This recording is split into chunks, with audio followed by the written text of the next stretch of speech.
One of the aspects of the world of Project Moon that had been pretty minor up until recently are relics. Mystical artifacts scattered throughout the ruins deep below the city, each holding incredible power, if they can be wielded accordingly. Before Canto 9, we had very little exposure to relics as a concept, only having seen a single one, and some minor mentions of them otherwise. But now, there's a whole plethora of relics that we've seen. In this video, we're going to do a deep dive into all things relic related, what they are, how they work, and take a look into all the relics that we know about, and even the ones that we don't. In order to understand relics, we first need to talk about the ruins. The ruins are a fairly enigmatic aspect of the city, and we've only ever gotten a few scarce glimpses at them, but they consist of a sprawling network of caves, rivers, and likely much more, and they are inhabited by all sorts of peculiar yet sentient creatures that can't quite be called human. In Library of Ruina, Roland compares the ongoings of the ruins as beings like magic, full of forces powered in ways that can't be explained by the logic of the city. It's a lot of fairly vague and mysterious descriptors that we have for the ruins, but we've only ever physically seen the ruins for a few brief times in Canto 7. The River Leith, which is where Sancho and Bari descended to in order to seal away Sancho's memories, exists deeply within the ruins, and so does the lighthouse in which Sancho is sealed away shortly after. But with a simple overview of the ruins out of the way, we can now talk about the relics that dwell within them. Relics are rare and powerful artifacts that can be found throughout the ruins, although their exact origins are unknown to us as of now. There are two key concepts that most, if not all, of the relics have in common, so let's go through those. Firstly, all of the relics have some degree of basis on mythological items and concepts. For instance, Gungnir, the Eye of Odin, and Laevateinn are all named and based on objects from Norse mythology. Some of the relics aren't quite as one-to-one, with stuff like Arayashiki being named after a Buddhist concept rather than something physical, but all the relics have some degree of basis in something religious or mythological. The second crucial concept is that most of the relics seem to place heavy importance on one's aptitude when it comes to wielding relics. Each relic has some sort of obscure requirements for being wielded, and it's just a case of some people being able to wield them while others can't. Sometimes, like in the case of Arayashiki, aptitude seems to have some relation to bloodlines, as Ryosho only has the aptitude to wield Arayashiki thanks to being the daughter of Shiomi Yoru. Aptitude isn't an end-all be-all, however, as even if you don't possess the aptitude to wield it to its fullest extent, you can still make use of the weapon, just not to its full potential. Now that we've got some basics out of the way, we can start taking a look at the relics themselves. And of course, we'll start out with the beginning, with the first relic we were ever shown, the Helm of Mambrino.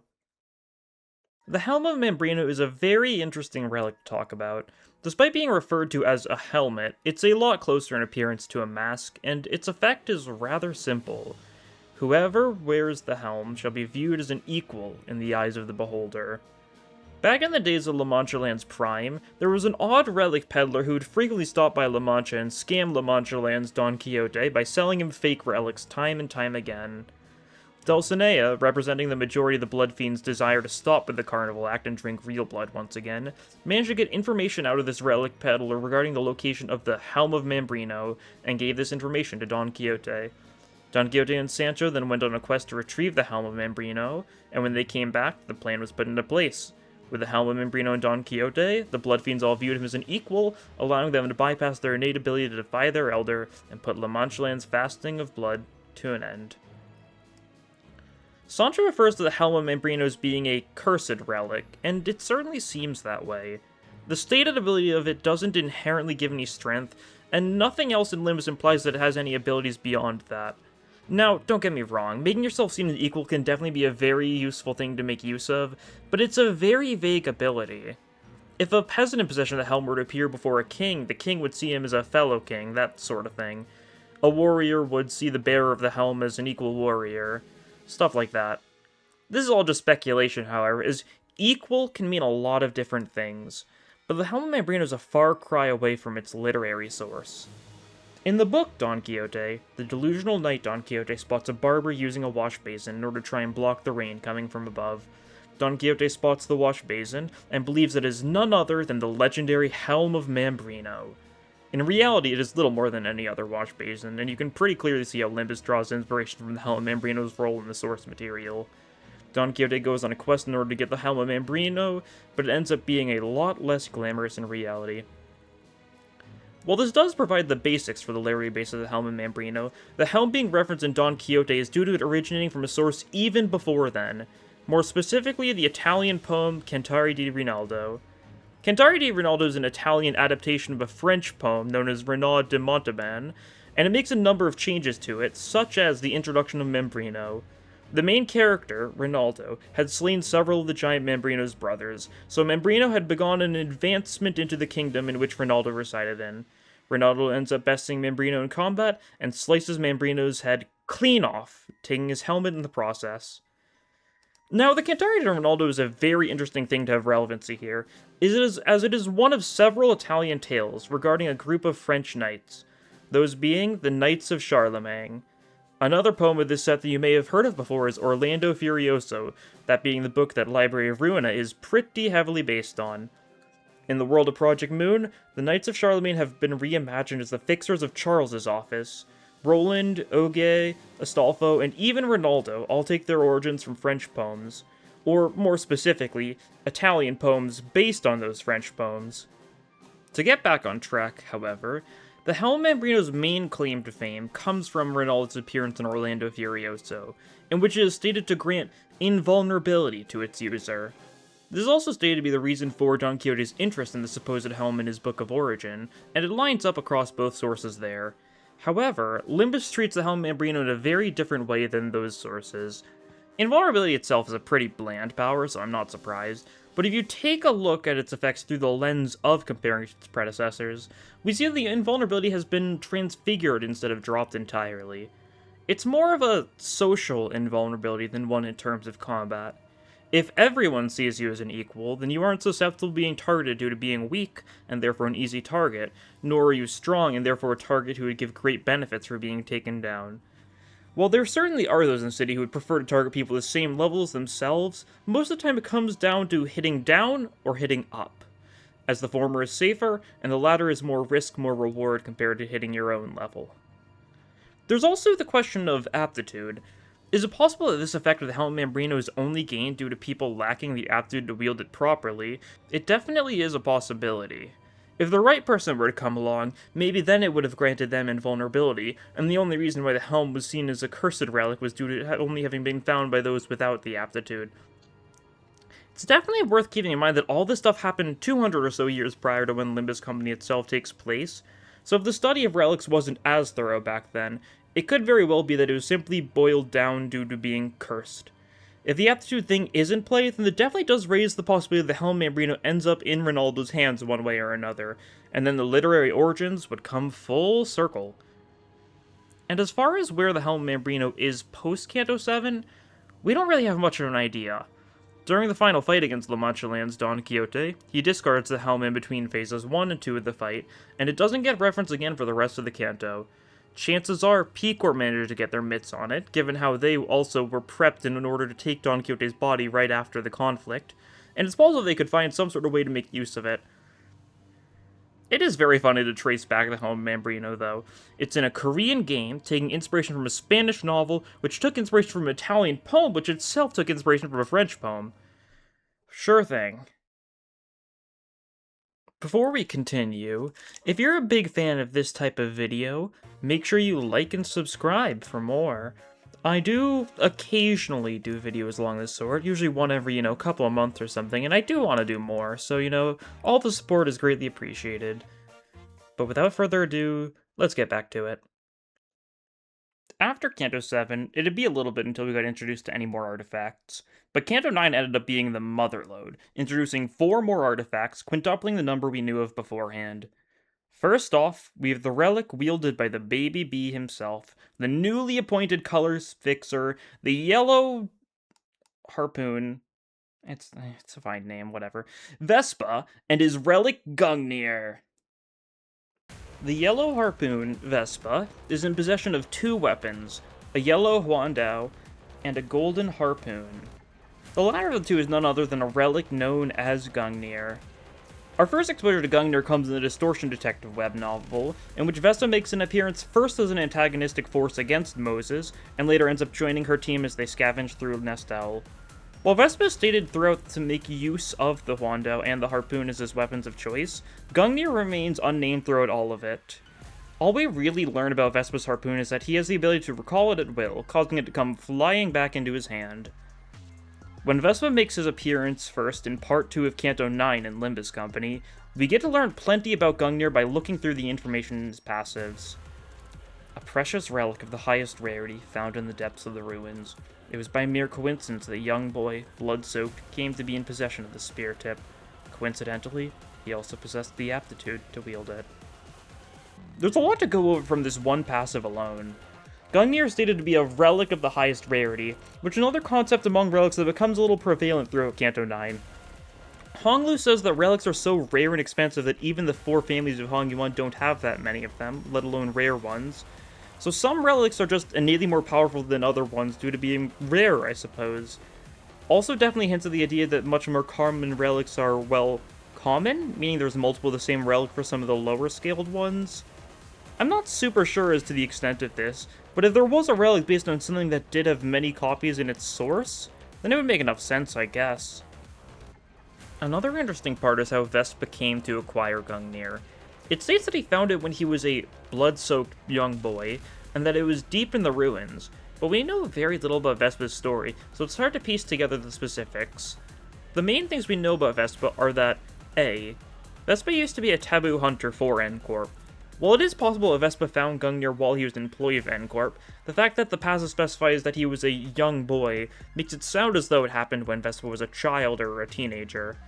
Project Moon definitely does have a habit of using age descriptor words pretty loosely, however, like how the Sinners are frequently referred to as children during ID Uptie stories, so it's definitely not off of the table. As far as B, the other major aspect of Vespa's past we have some insight into is his relationship with the thumb. Vespa is certainly no fan of the fingers in general, but the thumb is the one that he holds the most disdain towards.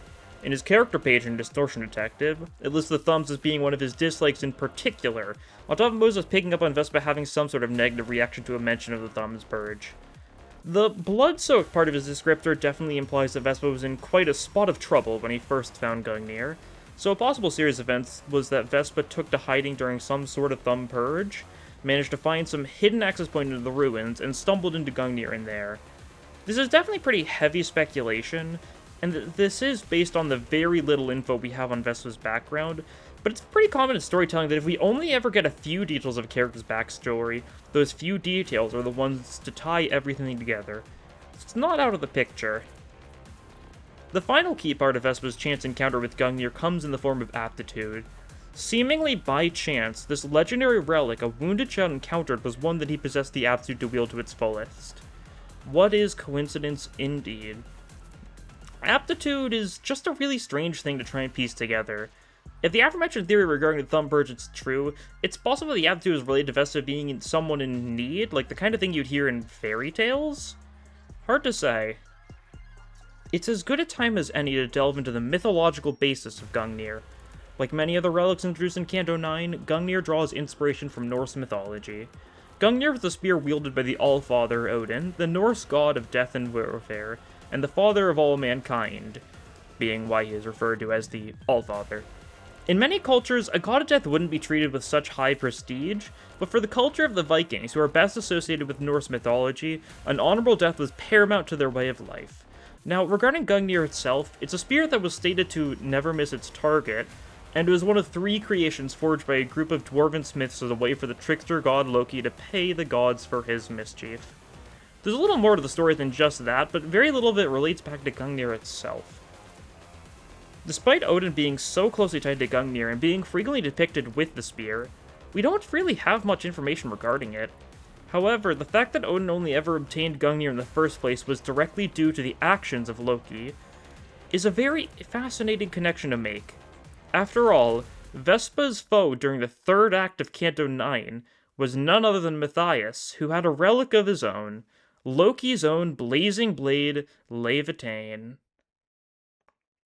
Matthias, the middle Nurse Father of the House of Spiders, and formerly an elder brother of the middle, is the Nurse Father who is paired up against the LCD and a few members of the LCB in Canto 9.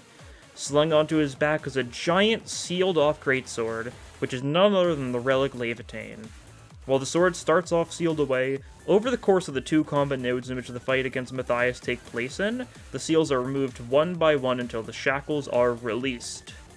This is represented via the sealed sword status effect, which becomes first seal removed, then second seal removed, and finally, Laevateinn. Each of these 4 passives has some flavor text alongside them, and when all put together, we can see the story of Laevateinn. A trio of tight-knit siblings together journeyed into the depths of the ruins. There, they came upon a sweltering cavern where a river of lava flowed, carrying buildings on its currents. They traced the river to the source of its heat, and found a sword. That could hardly be called a sword. It was more like a hunk of hot white metal.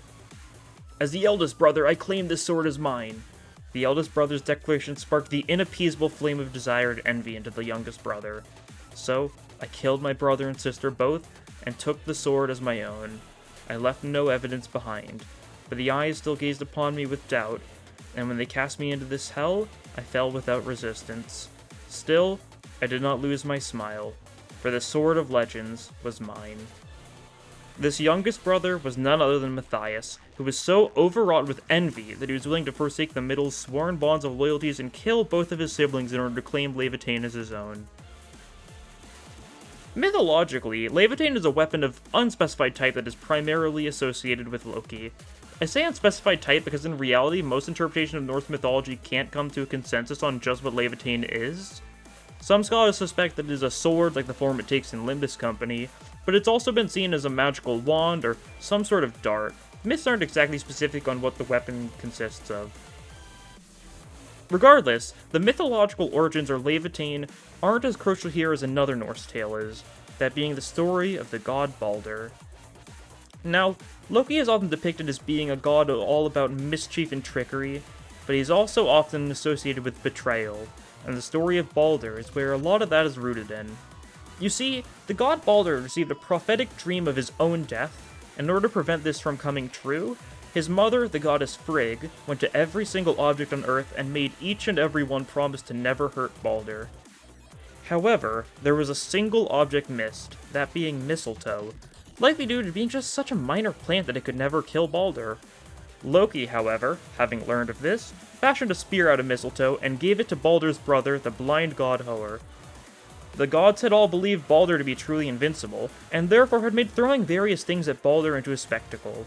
Hoer threw the spear at Baldur, unaware of its true nature, killing his own brother in the process. The parallels between the story of Matthias and that of Baldur are fairly clear. Just as Loki tempted Hoer into killing his brother, Laevateinn tempted Matthias into killing his siblings. And very fittingly, Hoer's death came shortly after he killed his own brother, by none other than Odin's own actions, as Odin gave birth to a child, Vali, solely as an instrument in order to slay Hoer for his transgressions. And in Matthias' case, he was slain by Vespa, who wielded Odin's own spear, Gungnir. In general, it seems like the Project Moon characters that wield these weapons of gods are ironically not meant to represent the gods themselves. Instead, the relics are the gods, and those who wield the relics are in turn just tools for the gods to wield, in a sense. This reading is definitely fairly odd, but it's very fitting to the world of Project Moon as a whole, and some of the later things we'll cover will further this reading. Returning back to Matthias and Laevateinn, we cover the flavor text for 3 of the 4 status effects, as it would be best to leave the last one as a separate thing to cover. Ironically, the blade was beyond Matthias' ability to properly wield. Of course, he would not have been able to hold this sword at all had he not the aptitude for it. It was simply that fickle of a relic. The truth of the matter was, nevertheless, that his aptitude was nowhere near enough to handle the weapon to its fullest potential. We've got another case of aptitude here, but a very different situation to that of Vespa. While Vespa had the aptitude to wield Gungnir to its fullest, Matthias has barely any aptitude for the Laevateinn. This can definitely be seen to some degree with how he swings it around pretty haphazardly, and how it doesn't seem to unlock anything super insane, just skills with more burn and more power. Now, interestingly enough, when Honglulu uses his random Land of Illusion usage shortly after the final seal is unlocked, Honglulu actually manages to douse out Laevateinn, disabling the passive's 5 burn 2 count each turn. The game never tells you this, and I only found out about it because it's written on the wiki, so I tested it out for myself and it sure is the case. It definitely feels like if Laevateinn were being used by someone with enough aptitude to wield it freely, it would do more than it does in Matthias' hands, and It probably couldn't be doused so easily. Although we don't see Gungnir do anything extremely fancy, but it does still have that recall power that Vespa uses to summon it back to his hand when need be. Oh yeah, and a final add-on before we move on. It's worth keeping in mind how Baldur was killed by a sprig of mistletoe by someone dear to him. In Canto 9's post-credits scene, Herman says that Gregor's real surprise gift will begin from that mistletoe that will bud from the sapling. Take that as you will. We've got one more Norse mythology-based relic, with the one wielded by the former Sotocapo of La Famiglia Bognatelli, now reduced to just being the thumb nurse father, Valentina. And the relic she makes use of is not a weapon, instead being a prosthetic eye she has in place of her right eye. This relic is none other than the Eye of Odin. Now, let's put off the obvious connection to Gungnir this relic may have at first. Let's start out by taking a look at the flavor text from Valentina's fight. They really love putting all sorts of info in the passive and status effects in Canto 9, Oh well. The main status effect we have here is Eye of Precognition, which pretty much just spells out the effects of the Eye of Odin. The Eye does not possess some supernatural power that shows its user the destined future. It is more akin to a computing device that analyzes everything it sees and provides the most likely scenario in the upcoming instant. It's probably easiest to sum it up as the Eye of Odin granting its bearer foresight, the ability to see what is about to happen. Although, as it states, this is not future vision, instead just being what is most likely to happen based on what the relic believes. This is shown pretty well in gameplay too, since as long as Valentina has Eye of Precognition active, she gets a very powerful evade that gets used against all attacks coming into her, and she gets to counterattack any skill she fully evades. Now, if there were some sort of attack that exists beyond the scope of the Eye of Odin's knowledge, however all-knowing it is, then it's possible the future that Valentina sees is not accurate.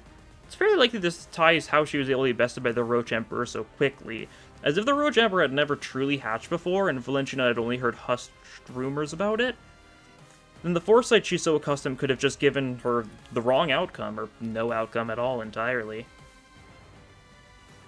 Another aspect of the Eye of Odin that we can see mechanically is how it has a tendency to overheat.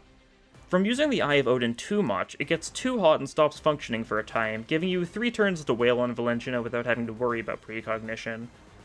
It is possible that overheating is a flaw in the relic, however, as it was uniquely damaged when Ryoshu left the House of Spiders.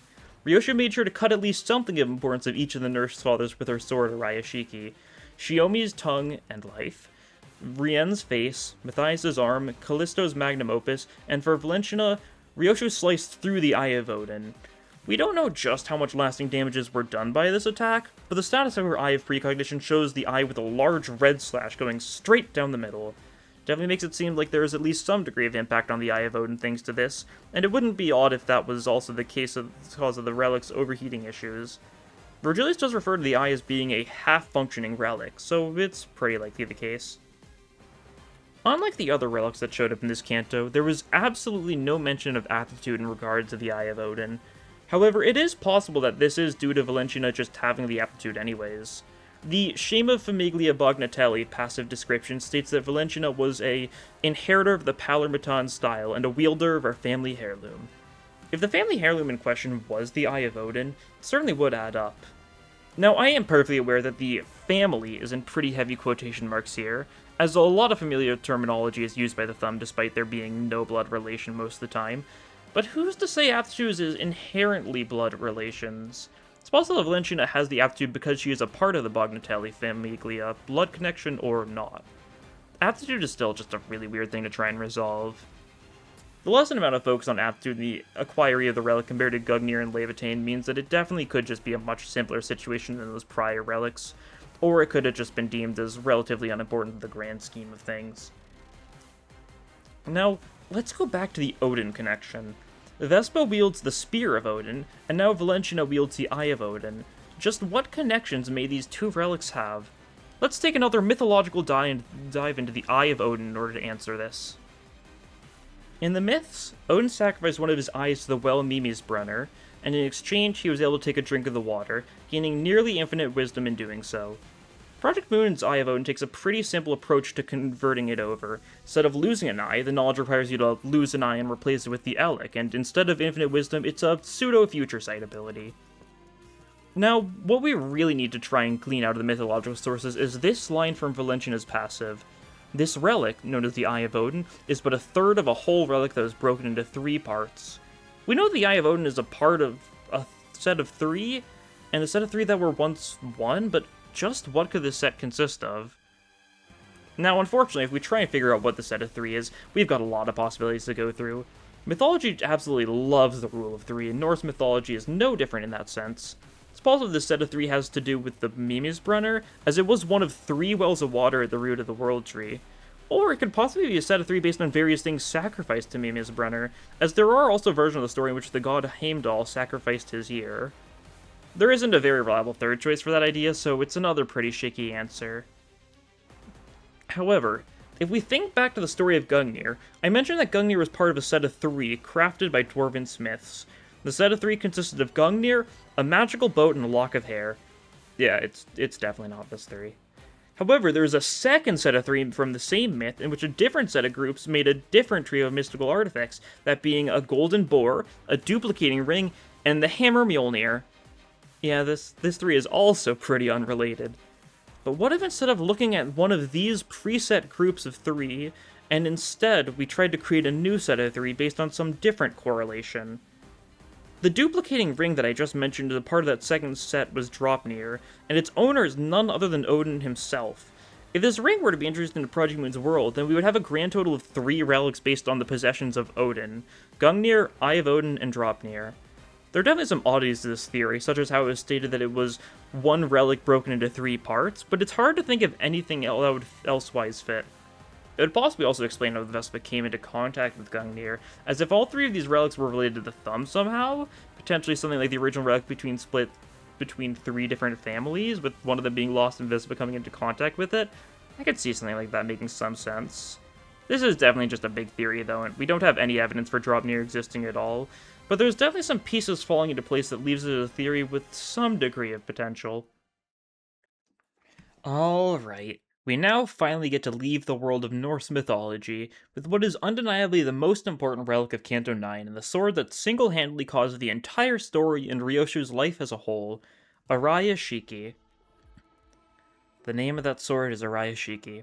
It's one of the rarest relics in existence, a pinnacle of its kind. It's a blade that cuts through all, and whatever it cuts can never be made whole again. In return, however, it cuts your mind as well every time you use it. The cuts are so precise and smooth that you won't even notice which memories have been severed away. The relic Arayashiki, one way or another, made its way into the hands of the Five Fingers. The sword boasted immense power and potential, but anyone who tried to wield it would be ruined for life. Everyone except for one person, the Dihui star of the Pinky, Shiomi Yoru. Why she had the aptitude to wield the blade, we do not know, but she had something to do with her blood. Rian at one point mentions that her blood interacts uniquely with the flow of time. The Five Fingers schemed together in order to make the use of Shiomi's bloodline in order to create the perfect person to wield the sword. And such, the House of Spiders came into existence.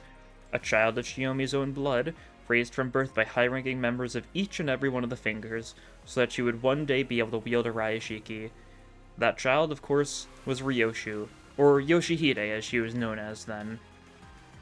Aptitude is a very important aspect when it comes to wielding Arayashiki. If you lack the aptitude to wield it, you won't even be able to withstand unsheathing the blade.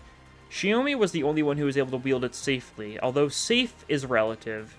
Even for her, making use of the sword would still mutilate her own memories. How the Fingers came to know Shiomi was capable is beyond us, but knowing the cruelty of the city, it was likely just through trial and error. Now, when the user themselves suffers from the blade, it is nothing compared to what is done to the target. Whatever Arayashiki cuts off can never be made whole again, such as how Rien's face injury caused by Arayashiki would be able to heal up, but upon getting within close range of Arayashiki again, the injury would return to its initial state. If Arayashiki is used at its truest state, the user at a point of complete emptiness, it's possible to even erase its targets from existence, and this was the end goal of the House of Spiders, to create a pit that forever buries all that enter it, a concept incinerator that the Fingers would be able to use freely without needing to involve the head. This is the fate that befell Ren and Sora, and also Araya to some degree, but we really aren't too aware of a lot of the ramifications still. Arayashiki's real-world inspiration is pretty different from the other relics. The rest of the relics were based on mythological artifacts, which is a pretty broad but specific field of things to take inspiration from. Arayashiki instead takes inspiration from a Buddhist concept, the 8 consciousnesses. Quick note that I am no expert on Buddhism, and Buddhism itself has many different readings into many of its scriptures, so this is going to be a fairly simplified descriptor for some of the things involved from someone not too close to the topic on hand. The 8 consciousnesses are split into 8 different cognitions, the first 5 being sight, sound, smell, taste, and touch respectively. The 6th is mental consciousness, the 7th is the perception of the self, and the 8th is one's perception of the greater cosmic force at place. This 8th consciousness is, of course, also known as Arayashiki in Japanese. Now, my description of the 8th consciousness definitely left a lot to be desired, but we can delve a little deeper into it.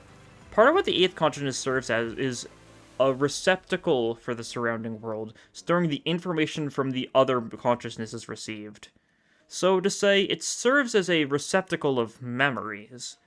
And on top of this, it also serves as being where karma is said to be stored, and the 8th consciousness is unique in the fact that it remains even beyond death, unlike the rest of the consciousnesses.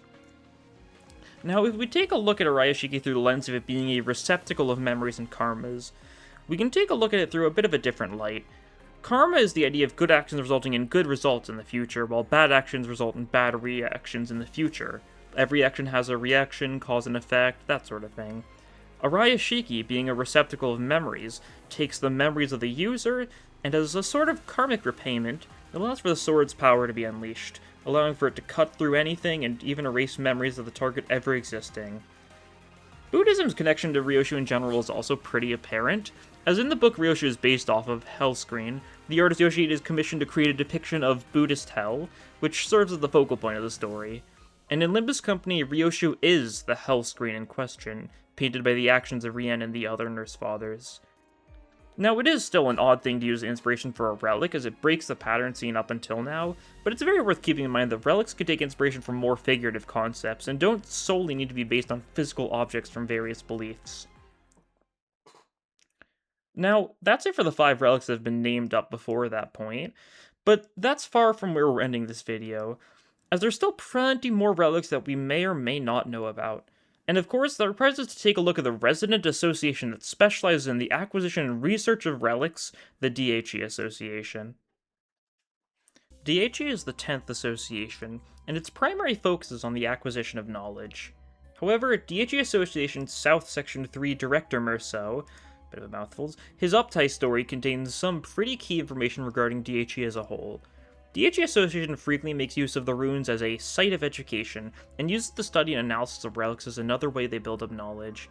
To further this, the DHE Association has certain relics of its own that are wielded by the highest echelon of the association, the Saints. Each cardinal branch of the DHE has a saint, and each saint is in possession of these relics, referred to as holy relics. We don't know much about these holy relics, but we do get a key detail in them about how the keys and stoles of the DHE Association are in some form based on the holy relics. DHE Merceau's Uptai story calls them downgraded versions of the true holy relic, and Merceau himself calls them the holy relic's blessing. Now, there's 2 possible conclusions we can draw from this information. Number 1, part of the holy relic's power is that it allows for them to create weaker versions of themselves, and that this is not something necessarily universal among relics. Merceau calling it the holy relic's blessing seems to support this theory.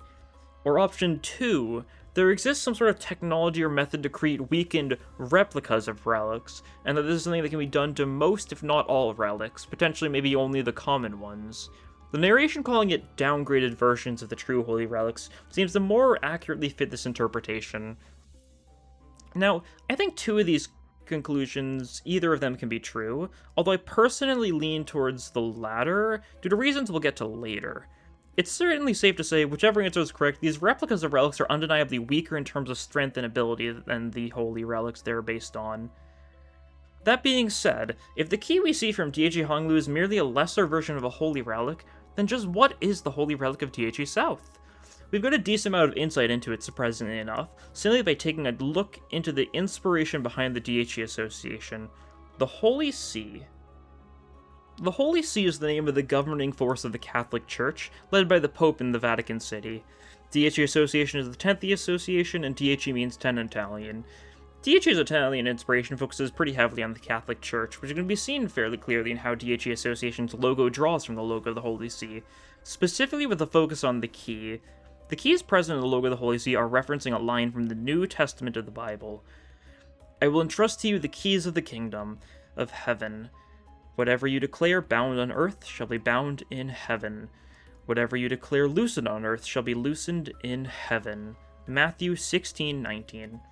This is a line from Jesus Christ entrusting the metaphorical keys to heaven to Peter, the very first pope, and these metaphorical keys were later depicted in the logo of the Holy See. Now, back to Limbus. If the keys of heaven are depicted in the Holy See's logo, and if DHE is based on the Holy See, it seems safe to assume that this holy relic held by the Saint of DHE South is the key to heaven. Just like in the case of Arayashiki, we have a relic that's based on a religious concept, as opposed to something corporeal. In this case, it is something that is fairly easy to convert into an actual object, going from a metaphorical key to a physical key, but I digress. As far as what this key to heaven means, let's go back to DHE Mer for a bit. When asked if he has any long-term goals, Merceau replies that his goal is to be granted audience with the saint. He then continues that he, at this moment, cannot meet them, and that in order to gain audience with the saint, he must continue to persevere in his studies and grow his repository of knowledge. Merceau and DHE Association as a whole study and follow the tenets of their association with the goal of being able to meet the saint. In a sense, meeting with the saint is their heaven, and so the stoles and the keys are their keys to heaven. Given how little we know about the saints themselves, it's hard to say what the quote-unquote true key to heaven holds, but it's very possible that it's something on a different level entirely. If we follow a similar reading to that at Gungnir and Laevateinn, that the relic is a stand-in for a god, then it's possible the rules of DHE as a whole were laid out by the relics, and the saints are merely a stand-in for them, a mouthpiece for their god, just like what the Pope can stand for in Christianity. Okay, so that's the only case of a relic being mentioned in passing that we don't even get told any further info on it. Now we can take a look for relics that haven't even been mentioned, or should I say relics that have not been called relics. And, of course, there's still quite a few things for us to look over in Canto 9, even now. It is the hub for all things relic-related, so I can't be too surprised. Starting off something a little odder, let's go a few minutes back. When we were talking about the key, I mentioned the idea that there was some way to create replicas of relics that are of lesser power, more common relics, and my main point of basis for this comes from LCA Ujat Otis. More specifically, her passive, the Scepter of Horus replica. Let's talk Ujat for a second here. Ujat is an Egyptian word, and it's used in reference to the Ujat Eye, better known as the Eye of Horus. Horus is a major Egyptian god representing kingship, healing, protection, a bunch of fairly positive traits like that. The Eye of Horus is the main symbol of his, serving as a ward of sorts, protecting whoever bore his symbol. Now, the Eye of Horus is used pretty predominantly in the Ujat's design, as it makes up the symbol present on their masks. This relation to Horus being the god of protection and the Eye of Horus being a symbol of protection shows up predominantly in the Ujat's kits in both Ruin and Limbus, with their heavy focuses on, well, protection. Now here's a fun Ujat fact for you. It's pretty common identities to see key details mirrored compared to their depictions in the main universe, but Ujat is a pretty notable exception. While the golden tattoo under the eye is flipped when comparing Jamila to Ujat Otis, you'll notice the actual Ujat mask Otis wears is not flipped, and there's a pretty good reason for that. If the Eye of Horus is mirrored, you get an entirely different symbol with an entirely different meaning, that being the Eye of Ra. Back to the scepter, however. Scepters, more specifically called Waz scepters, are a symbol of power in Egyptian mythology. The gods of Egypt are frequently depicted holding them, such as Horus. They've got this pretty distinct look to them, being somewhere in between a cane and a pickaxe in appearance. And this passive that Ujat Otis has seems to be implying that the Scepter of Horus is a relic in Project Moon. Now, it's specifically implying that Otis is wielding the power of a replica of the Scepter of Horus. We do know from DHE Association that it is possible for relics to have downgraded versions of themselves, so it's not a stretch that it's a force powering Ujat to some degree. It's certainly not a far-fetched idea that Ujat are in possession of a relic. They are effectively the private army for a very influential individual and the leader of Limbus Company as a whole, Diaz. And therefore, either the current captain of the Ujat or Diaz herself is in possession of the Scepter of Horus, and its powers are granted in part to the rest of the Udjat below them. One pretty glaring issue, however. As I mentioned before, the Waz Scepters of Egyptian myth have a pretty distinct appearance to them, and the Udjat themselves have nothing of the sort on their personage. So this means that if the Scepter of Horus replica is a physical relic here, it takes some other form, and the most glaring possibility is that it takes the form via the Udjat's mask. For the case that the Mask of Udjat is the Scepter of Horus replica, I already went over the basic correlation earlier, that being the Eye of Horus being present on the masks. As far as what the mask does, in Udjat Otis's viewed in battle line, she says that she has already spotted a gap. The Eye of Udjat never misses fault in allied units' defensive positions. And whenever Otis has the Udjat Vanguard status effect, she gains increased speed, protection, and defensive sanity reduction on top of donning the mask. So it seems like the mask grants the wearer some degree of heightened awareness in combat, specifically focusing on defensive tactics. If we put this all together, we can get to a conclusion.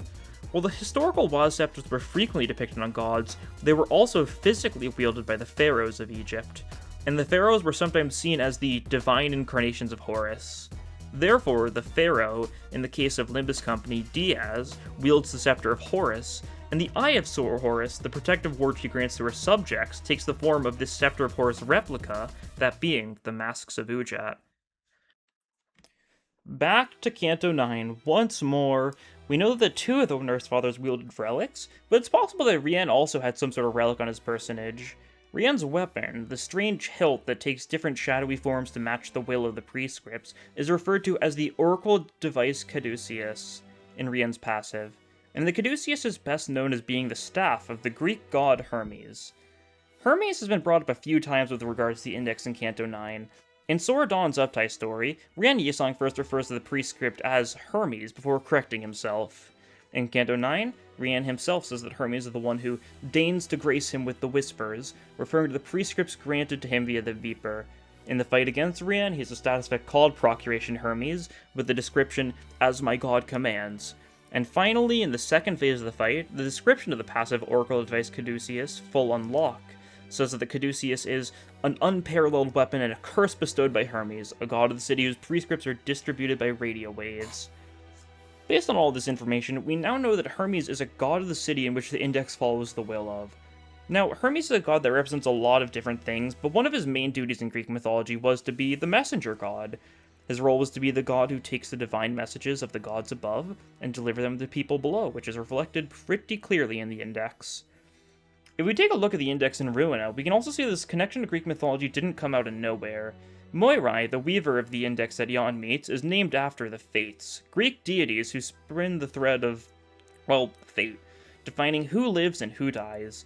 The spinning wheels present here are also pretty closely connected to the Fates, as when I say they spin the thread of fate, I mean it quite literally. Back to the Caduceus. The Caduceus is a staff with two snakes entwined around it, and serves as a major symbol of Hermes. In Limbus, Rian's Caduceus takes the form of a small golden vial with a chain attached to it. The Oracle Device Caduceus description calls it a vial of what looks like liquid metal, capable of changing its shape and mass, with qualities almost like those of singularities. Keyword there being almost, as it sounds like it is not the product of a singularity directly, and is instead very foreign in nature, like a singularity. Now, the liquid metal inside the Caduceus forms itself into a variety of different weapons, ranging from something normal like a hatchet or a sword, something more complex like a whip or a scythe, or even something barely comprehensible as a weapon, like a spoon. Seems pretty likely that this one is a relic, although it's definitely dependent on if Oracle Device is some classification system of its own, something that's not a relic and instead something else the index has, but the mythological connections and strange qualities definitely make it seem like a relic. Moving on to the cooler Rian, it's worth taking a look at Roland from Library of Ruina, specifically his sword, Durandal. The Library of Ruina artbook states that Durandal was the only weapon Roland wielded originally, and that the rest of the weapons of the Black Silence were Angelica's. Now, Durandal itself is a rather unassuming sword, maintaining a similar appearance to the other weapons of the Black Silence. However, just like the Helm of Mambrino, Durandal traces its origin back to the tales of the Knights of Charlemagne. In the Song of Roland, Durandal was a holy sword granted to King Charlemagne by an angel, and he in turn gave the sword to the paladin Roland. In the Song of Roland, Durandal didn't have any sort of extraordinary ability just beyond incredible strength, and that is reflected in the Durandal combat page granting strength to the user on hit. Not too much else to say on this. Roland doesn't really talk about Durandal at all, but it would check out if it was a relic. We have no idea where it came from, but if the myths say it was received from Charlemagne, then it originating from the ever-so-mysterious Charles of Charles's office would make some degree of sense. Alright, we've gone over through some of the obvious ones. There's plenty more that could be theorized over, but I've got other stuff to focus on. This last chunk of the video is dedicated to some speculative and somewhat insane theories, so I figured I'd give the warning beforehand. But let's get started. The Book of Vengeance is a fairly odd object, as we know they have some degree of special power to them. Middle Sinclair's Updike story, it's mentioned that the Book of Vengeance automatically synchronized with other books in regards to the people whose name has been written for extermination. It's definitely possible that it's just some singularity at play, and that I'm looking deep into it, but it doesn't match any singularity we know of. And while synchronized text definitely does seem like a pretty minor effect, the Book of Vengeance also definitely provides some degree of strength bonus to its wielder, something related to the Middle's tattoos, so I don't think it's a far-fetched idea the Book of Vengeance is a relic. Similar to the keys of the DHE, it'll be a relic that has many replicas, those being the Books of Vengeance given to each and every member of the Middle.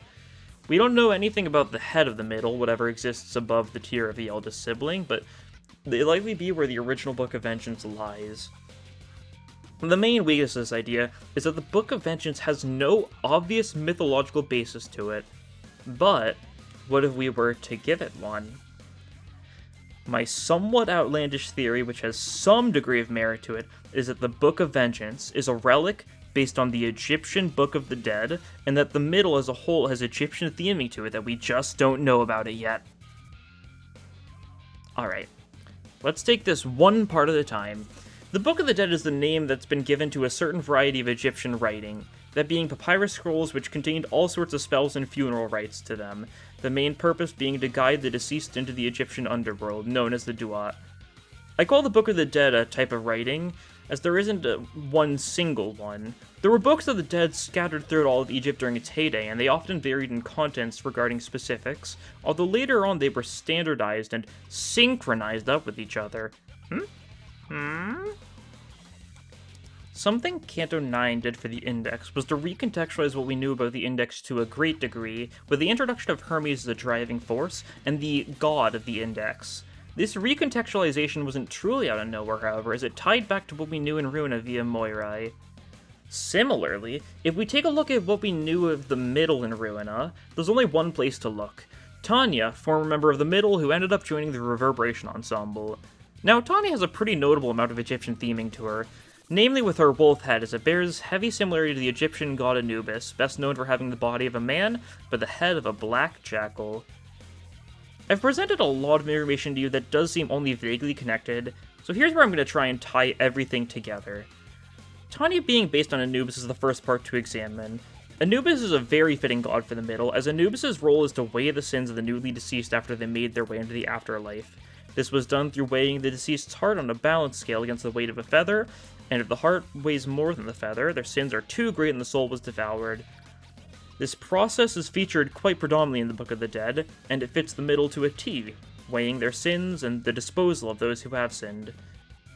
And the connections between the Book of the Dead and the Book of Vengeance lies in how it serves to guide those toward the weighing of sins.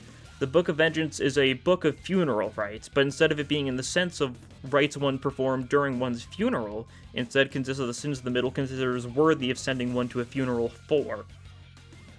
This connects both the Book of the Dead, or the Book of the Vengeance, and Anubis, or Tanya, back to one central theme, the Egyptian underworld. And to tie it all together, I believe that the Middle has a god just like the Index does, in this case being the Egyptian god of the underworld, Osiris. The myth of Osiris is heavily based around family, betrayal, and of course, revenge. Osiris, the very first king of the Egyptian gods, was cut into tiny pieces by his brother, Set, who wished to take Osiris' place on the throne. Osiris is brought back to life, but only in a half sense, as he takes the place as the god of the underworld now. Osiris' son, Horus, takes revenge on Set for his transgressions, and eventually takes the throne back for himself.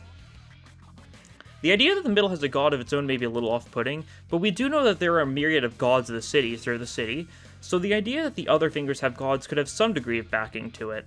Who knows, maybe the Thumb's own god is Odin, and there's some Valhalla stuff going on. Would explain the Odin relics to a greater degree, I guess. I'm not sure. And one last thing to note is that this is a very shoddy theory in all. A lot of things that don't particularly lend any sort of credence to this theory, like how it doesn't account for Ricardo or Matthias at all or anything related to them. But that's why I figured to make clear that this is very much a conceptual theory. I do believe in some aspects of it to some degree, but I'm certainly curious to see how you guys think about it. It's very in character for me to get an idea and then stick it too far. Alright. I did mention that was only one of the more strange theories I have for you today, and that's because the last one is even more insane, so don't say I didn't warn you. For this one, we're gonna have to go back to the Odin stuff from earlier, because Odin has a very different role in some myths, and one that's very familiar to you if you've played Limbus Company. Odin is also known as the leader of the Wild Hunt. The Wild Hunt is a very fascinating thing to look into, as it's a mythological concept that shows up in many different beliefs over all of Europe, basically.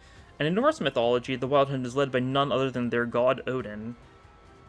Taking a look at Wild Hunt Heathcliff's Uptide story, Heathcliff says that he came to learn how to command loyalty of the dead, yet I had no teacher. I suppose my transformation was inevitable, as it was for my countless other selves in the infinite worlds. The ability of the Wild Hunt is an ability which every Heathcliff seems to have, being inevitable for Wild Hunt Heath and every other self. Now, we know it's no ego or distortion or anything like that, as Dante is capable of sensing those sorts of things, and they do not sense anything of that sort coming from the Earl King, so it has to be some sort of power separate from those. Something else we know about Wuthering Heights itself is that it was built on top of an ancient river. This seems pretty likely to be one of the rivers of the ruins, and is implied to be the reason why both Josephine and Catherine were able to see ghosts roaming around the manor. And going back to Odin, I theorized earlier that there was a third relic pertaining to Odin, specifically that being the ring, Gungnir. Heathcliff has a ring in which he bears in every mirror world. It was given to him by Catherine, shown in this CG from Canto 6. If we put this all together, combine everything into one single theory, then it goes as follows. There was a relic at the river deep below Wuthering Heights. Through one way or another, this relic ended up in Catherine's hand, and she gave it to Heathcliff, this relic being a ring. And not just any old ring, this ring Draupnir, the ring best known as belonging to the Norse god Odin, who is also known as the leader of the Wild Hunt. This ring grants the ability to the bearer to take command of the Wild Hunt, although it's likely not as easy as that. There needs to be something in order to trigger this effect, likely related to extreme sorrow, like what the Earl King experienced before he began his wild hunt, across all mirror worlds. And of course, what is the one thing that all Heathcliffs have in common? The ring. Now, I know this is a lot all at once. Yeah.